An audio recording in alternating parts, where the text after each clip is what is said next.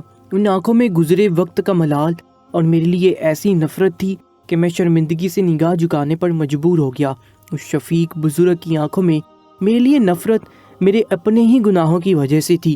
وہ بزرگ چوٹوں کی تاب نہ لاتے ہوئے بے ہوش ہو گئے تھے، مگر بے ہوش ہونے سے پہلے وہ ایک گھر کی طرف اشارہ کر رہے تھے۔ ان کے اشارے کو میں سمجھ نہیں پایا تھا۔ اگر سمجھ جاتا تو سر کے بل دوڑ کر اس طرف جاتا، مگر یہاں پہ بھی میری بدقسمتی نے میرا ساتھ نہیں چھوڑا تھا اور میں ان کا اشارہ سمجھ نہیں پایا تھا۔ زلزلے کے جھٹکے اب تھم چکے تھے، کبھی کبھی آفٹر شاکس محسوس ہو رہے تھے۔ جب ان بزرگ کو ہوش آیا تو انہوں نے اٹھتے ہی ایک نام پکارا جس نے میرے ارد گرد تمام چیزوں کو جیسے پس پشت ڈال دیا تھا۔ میرے کانوں میں بس ایک ہی نام کی پکار گونج رہی تھی۔ میں حیرت اور صدمے کی کیفیت میں گھرا ہوا ان سے یہ بھی پوچھنا بھول گیا تھا کہ آخر وہ کیا بات کر رہے ہیں۔ پھر اچانک ان کے لب ہلے اور میں ان کے پاس سے اٹھ کر سرپٹ ایک ملبے کے ڈھیر کی طرف بھاگا اور دیوانوں کی طرح جا کر اینٹ اور پتھروں کو اٹھا کر ادھر ادھر پھینکنے لگا اور وہاں سے اپنی زندگی کے سکون کو تلاش کرنے لگا۔ 3 سے 4 گھنٹے مسلسل بنا تھکے ہارے بنا رکے میں نے وہاں سے ملبے کو ہٹایا اور آخر مجھے ایک جگہ پر وہ مل ہی گیا جس کی تلاش میں کتنے عرصے سے خار ہو رہا تھا۔ میں نہیں جانتا تھا کہ مجھے میری مراد مراکش میں اس زلزلے کے دوران ملنے والی ہے، ورنہ میں کب کا مراکش کی گلیوں میں فقیر بن کے گھوم رہا ہوتا۔ وہ میری آنکھوں کے سامنے خون میں لت پت گری ہوئی تھی۔ میں خود تھکن سے چور تھا، مگر اسے اٹھایا اور کسی طرح ملبے کے ڈھیر سے باہر لے آیا، جہاں مجھے فوراً ابتدائی طبی امداد دی گئی۔ وہ بوڑھا بزرگ روتے ہوئے اس کا نام لے کر بار بار اسے پکار رہا تھا، مگر وہ آنکھیں نہیں کھول رہی تھی اور میں جیسے پتھر کا بت بن گیا تھا۔ لاکھ کوششوں کے باوجود مجھ سے ایک انچ بھی ہلا نہیں جا رہا تھا۔ مجھے لگا تھا کہ وہ بزرگ اپنی روحانی طاقت سے میرے کیے گناہ کو پہچان گئے ہیں، مگر میں یہاں غلط تھا۔ اس بزرگ کا اس کے ساتھ رشتہ تھا جس کی میں نے زندگی تباہ کر دی تھی، اور پھر اس کی تلاش میں مارا پھر رہا تھا۔ وہ اپنی روحانی طاقت سے میرا کوئی گناہ نہیں جانے تھے، بلکہ وہ اس کی زندگی میں میری وجہ سے آنے والے عذاب سے واقف تھے۔ اس لیے میں نے ان کی آنکھوں میں اپنے لیے اس قدر شدید نفرت دیکھی تھی، اور احساس ندامت نے میرے دل میں پچھتاوے کی آگ سی جلا دی تھی جس کا ازالہ ممکن نہیں لگ رہا تھا۔ وہ بزرگ روتے ہوئے بس لالا رخ پکار رہے تھے، جبکہ میں اپنی جگہ پر ساکت کرا اس کے سرد وجود کو دیکھ رہا تھا جس میں شاید سانسوں کی روانی تھم چکی تھی۔ وہ دنیا کے عذاب سے نجات پا چکی تھی۔ اس کی بند آنکھوں میں بھی مجھے وہ قرب دکھائی دے رہا تھا۔ وہ اس کی ہنستی مسکراتی آنکھوں کو پہلی بار میری طرف سے دیے جانے والے درد نے بکھیر دیا تھا۔ لالا رخ کو پہلی بار میں نے پاکستان میں ہی دیکھا تھا، جب میں سیر کی غرض سے اپنے دوستوں کے ساتھ مری گیا تھا۔ لالا رخ کو پہلی بار میں دیکھتی ہی مجھے اس سے محبت ہو گئی تھی، مگر میرے دوستوں نے اسے صرف پسندیدگی کا نام دے کر ایک اور گھنونا منصوبہ بنایا تھا۔ لالا رخ کی ماں مر چکی تھی۔ وہ اپنی بوڑھی دادی اور ابا کے ساتھ رہتی تھی۔ اس کے ابا اشاعت دین کے پیشے سے منسلک تھے اور زیادہ تر گھر سے باہر ہی رہتے تھے۔ لالا رخ کے اپنے پڑوسیوں کے ساتھ اچھے تعلقات تھے۔ وہ خشک میوہ جات بیچتی تھی۔ ان کے مری میں ہی 2-3 گھر تھے جو انہوں نے کرائے پر چڑھا رکھے تھے۔ ان کی گزر اوقات اچھی ہو رہی تھی۔ وہ روز دن چرے گھر کے کاموں سے فراغت پاتے ہی ہاتھ سے چلنے والی ایک چھوٹی سی ریڑھی پر خشک میوہ جات رکھ کر لاتی اور شام تک انہیں فروخت کرنے کے بعد گھر لوٹ جایا کرتی تھی۔ میں نے جب اسے پہلی بار دیکھا تو دیکھتے ہی رہ گیا۔ اس کے کشمیری سیب جیسے گال سردی کی شدت سے سرخ ہو رہے تھے۔ بڑی بڑی آنکھوں اور سفید رنگت نے میرے دل میں جیسے حشر برپا کر دیا تھا۔ میں نے آگے بڑھ کر اس سے سارے میوہ جات خرید لیے، جس پر اس نے چوڑیوں کی طرح کھنکتی ہوئی آواز میں میرا شکریہ ادا کیا اور پیسے لے کر اپنے گھر کی طرف چلا گیا۔ میرا دل اسے دیکھنے کو بار بار مچل رہا تھا۔ میں روز اس کی ریڑھی پر جاتا اور سارے خشک میوہ خرید کر لے آتا۔ وہ بھی اپنا سامان جلدی بک جانے پر بہت خوش ہوتی تھی۔ میرے دوست میری حالت سے باخبر تھے اور جب میں نے ان سے اپنی کیفیت کا ذکر کیا تو انہوں نے مجھے غلط راہ پر ڈال دیا، جس نے میری زندگی کا بہت بڑا نقصان کر دیا تھا۔ انہوں نے مجھے جا کر اسے اپنی گرل فرینڈ بننے کے لیے پرپوز کرنے کا کہا اور میں بنا سوچے سمجھے اس کے پاس پہنچا اور اسے پرپوز کر دیا۔ وہ مسلمان اور مذہبی گھرانے سے تھی، اس لیے اسے گرل فرینڈ بننے کی یہ پیشکش بہت بری لگی اور اس نے سیدھا میرے منہ پر تھپڑ رسید کر دیا۔ اس سے تھپڑ پڑنے کے بعد میں غصے سے آگ بگولا ہو گیا اور میں نے بنا سوچے سمجھے ہی اس کی زندگی برباد کرنے کا فیصلہ کر لیا۔ میرے سب دوست میرے منصوبے میں میرے ساتھ پیش تھے، یہاں تک کہ یہ منصوبہ بنایا بھی انہوں نے تھا۔ ایک شام اپنے خشک میوہ جات بیچنے کے بعد وہ اپنی چھوٹی سی ہاتھ والی ریڑھی کو گھسیٹتے ہوئے گھر کی طرف جا رہی تھی۔ آج موسم کچھ زیادہ ہی سرد تھا اور دھند نے جیسے ہر چیز کو اپنی لپیٹ میں لے رکھا تھا۔ میں اور میرے دوست اس کی گات لگائے بیٹھے تھے اور جیسے ہی اپنے گھر کی طرف جانے والا موڑ مڑی، ہم نے کلوروفارم میں بھیگا ہوا رومال اس کی ناک پر رکھ کر اسے بے ہوش کر دیا اور اٹھا کر اپنے ہوٹل میں لے گئے۔ میں اس کی عزت کو تار تار کر دینا چاہتا تھا، مگر نہ جانے کیوں اس کی طرف دیکھتے ہوئے میرے ہاتھ کانپنے لگ جاتے تھے۔ میں چاہ کر بھی اسے کوئی نقصان نہیں پہنچا پا رہا تھا۔ مجھے اپنے دل میں ایک خلش محسوس ہو رہی تھی۔ میں اپنے کسی دوست کو بھی اس کے قریب جانے نہیں دے رہا تھا۔ اس طرح کی کیفیت میں مبتلا میں نے وہاں 6 گھنٹے گزار دیے۔ جب اسے ہوش آیا تو اس نے خود کو ایک اجنبی جگہ پر دیکھا اور ذہن پر زور دینے کے بعد جب اسے تمام واقعات یاد آئے تو وہ میرے اور میرے دوستوں کی منتیں کرنے لگی۔ اس کی منتیں سن کر میرے دل کو سکون وہاں ملنے لگا اور میں نے اسے بنا چھوئے جو اتنے گھنٹے گزار دیے تھے ان پر افسوس ہونے لگا، مگر اب بھی کچھ نہیں بگڑا تھا۔ میں نے اپنے دوستوں کو دوسرے کمرے میں جانے کے لیے کہا تو وہ مانی خیزی سے میری طرف دیکھتے ہوئے دوسرے کمرے میں چلے گئے۔ میں نے اس کا دوپٹہ کھینچ کر اتار دیا تو اس نے میری طرف پشت کر لی۔